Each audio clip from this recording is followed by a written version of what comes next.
Hi everyone. So today we're going to do a sample problem where we're going to evaluate or we're going to apply the conservation of mass to a system that has different fluids entering and exiting the system. That changes which equations you would use from the conservation of mass derivation. So we're going to go ahead and try an example like that. So we're going to apply our conservation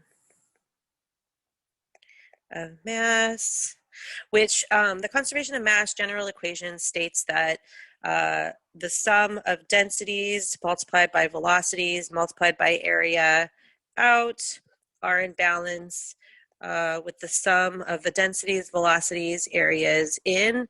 And this assumption is under steady state conditions. So this would be that we have no changes to our control volume. Okay, so that's when we would be able to use this equation here. Now, what this version of the conservation of mass equation is saying is that these densities on both sides of the equation are not equal. So that's when you know you can use this equation.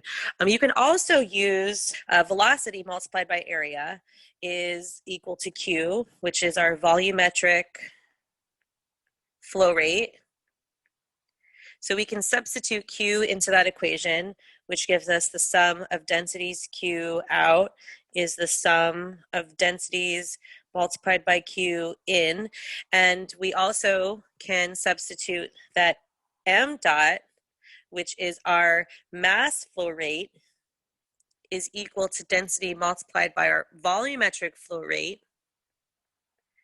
So we can substitute that into this equation, and we end up with the sum of our mass flow rates out is equal to the sum of our mass flow rates in. So this equation, and this equation are the same. So you use whatever is given to satisfy this equation, okay? Now, what you also have in a system is you have a balance of flow rates, right? The flow rate entering a system is in balance with the flow rate exiting the system. So you also have this form where the sum of flow rates out is the sum of flow rates in. So let's go ahead and provide an example of when we would use these equations here. So we would have a system like this, where we would have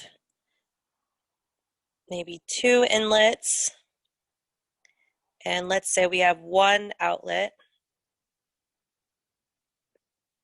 Okay, where this is 1, this is 2, and this outlet is 3. Okay, so let's say you have something like this. This is not uncommon to have this kind of basic setup where you have maybe a dilution problem where you're mixing in fresh water and diluting it with salt water, and then what comes out is kind of a mixture, right? So you cannot assume, right? So the densities 1 is not equal to density 2, which is not equal to density 3 when you have this kind of dilution problem. So what you would have here in this case is you would end up with two equations. So the first equation would be to use, let's say your mass flow rate balance. So this is m dot out is the sum of m dot in. And so this would be like out, we have 3, m dot 3, and in our inlet, we have 1 and 2. Okay, so our inlets are in balance with our outlet, right? It just can't spontaneously disappear. Whatever comes in must come out. The second equation that we have from this system is our balance of flow rates. Okay, so you would have something, so you have your out is Q3, which is equal to Q1 plus Q2. Okay, so again, your outlet must, whatever comes out is a product of whatever came in. So everything must be in balance. So these are the two equations that you would have for a problem like this. Let's go ahead and add some numbers here so we can do a full calculation. Okay, let's say that we're given that the volumetric flow rate at 1 is equal to 150 meter cubed per second. And let's say the volumetric flow rate at 2 was 50 meter cubed per second. And then let's say that the density at 1 is equal to 1,125 kilograms per meter cubed, and the density at 2 is actually 1,000 kilogram per meter cubed. So in this case, the fluid coming in at 2 is fresh water. Okay, and what we're trying to do is find our m dot 3 and our density at 3. Okay, so we're trying to find m dot 3 and the density at 3. So let's go ahead and use these two equations up here to solve for the unknowns. I'm going to go ahead and start with the flow rate because that's, for me, is the easiest. So I'm going to use equation 2 and use that volumetric flow rate. So Q3 is Q1 plus Q2. So we end up with Q3 is equal to 150 meter cubed per second plus 50 meter cubed per second. So Q3 is going to be the sum, which is 200 meter cubed per second, right? Everything must be in balance. All right, well, now that we have our Q3, let's go ahead and use the first equation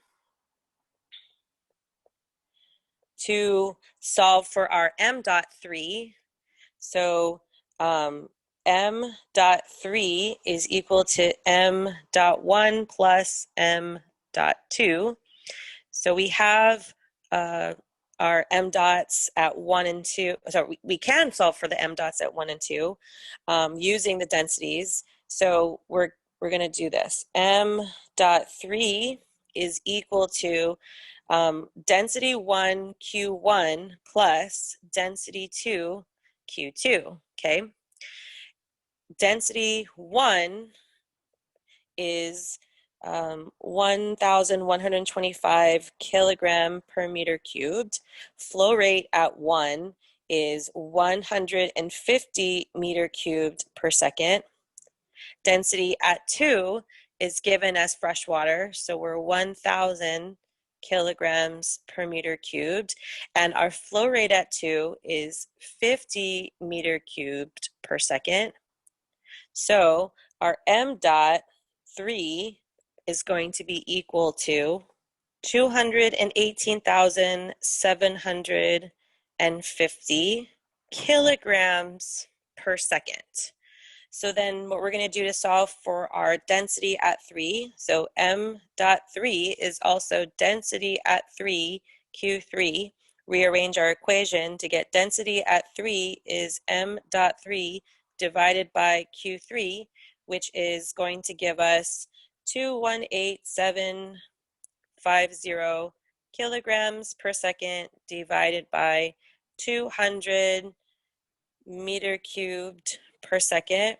So density at 3 is going to be 1,093.75 kilograms, per meter cubed, right? Because these per seconds are going to cancel.